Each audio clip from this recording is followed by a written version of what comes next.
नमस्कार दोस्तों स्वागत है आपके अपने यूट्यूब चैनल अमरोहा अकेडमी 24/7 में। मैं सहायक अध्यापक राहुल कुमार आपका तहे दिल से स्वागत करता हूं।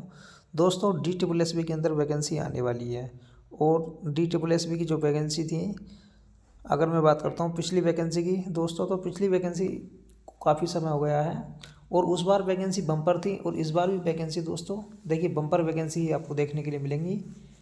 पिछली बार एक हज़ार समथिंग के में वैकेंसी थी, लेकिन इस बार थोड़ी वैकेंसी उससे कम है, लेकिन फिर भी बहुत वैकेंसी है। और आप जो इस बार का CTET है उसे पास करने के बाद में आपको ये वैकेंसी देखने के लिए मिल सकती हैं, तो बिल्कुल भी चूकना नहीं है दोस्तों। CTET की तैयारी अच्छी तरीके से करते रहिए, क्योंकि CTET आप अच्छी तरीके से अगर 1.5 महीने भी मेहनत कर लोगे, 1-1.5 महीने भी, तो भी आपका CTET आसानी से क्लियर हो जाएगा। और जिन लोगों के सब्जेक्ट क्लियर होते हैं वो CTET को बिना पढ़े भी आसानी से निकाल देते हैं।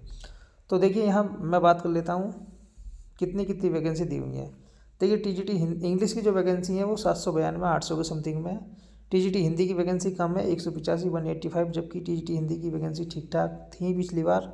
अब TGT मैथ की वैकेंसी इस बार बहुत है, क्योंकि TGT मैथ की जो वैकेंसी थी इससे पहले 2020 में जो वैकेंसी आई थी वो दोस्तों खाली रह गई थी TGT मैथ के अंदर। और नेचुरल साइंस की वैकेंसी भी खाली रह गई थी, 349 है।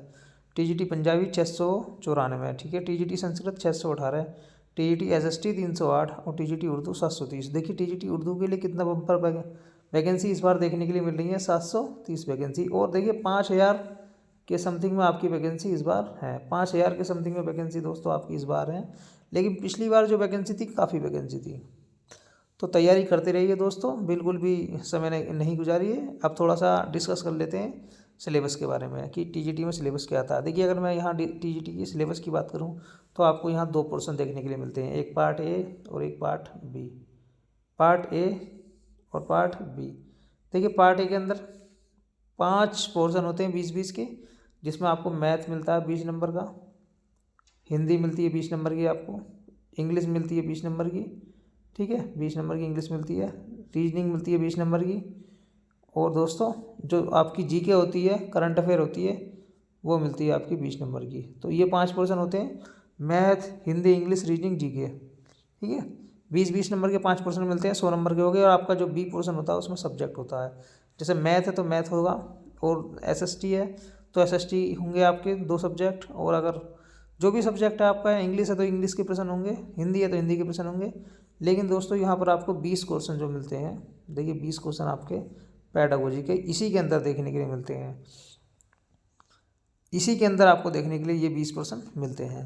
तो इस तरीके से देखा जाए तो सब्जेक्ट के साथ आपको पेडागोजी की थोड़ी सी नॉलेज यहाँ पूछी जाती है। बाकी देखिए TGT के अंदर ये एक पॉजिटिव पॉइंट है कि इसके अंदर कोई भी इंटरव्यू नहीं होता है, कोई भी इंटरव्यू दोस्तों नहीं होता है। और पिछली बार जो मेरा सिलेक्शन था वो पॉइंट 0.45 से मेरा सिलेक्शन दोस्तों चुका था TGT नेचुरल साइंस के अंदर। हालांकि मैंने मैथ दिया था, लेकिन मैथ के अंदर मेरा सिलेक्शन 2.5 नंबर से चुक गया था। नंबर काफ़ी थे कट ऑफ से ज़्यादा, लेकिन फिर भी सिलेक्शन नहीं हो पाया, क्योंकि यहाँ क्राइटेरिया रहता है कि आपको मिनिमम आपको अपनी कैटेगरी के अनुसार इतने नंबर चाहिए। जैसे अगर मैं बात करता हूँ UR की, तो UR को यहाँ 40% नंबर चाहिए, पार्ट ए के अंदर भी और पार्ट बी के अंदर भी।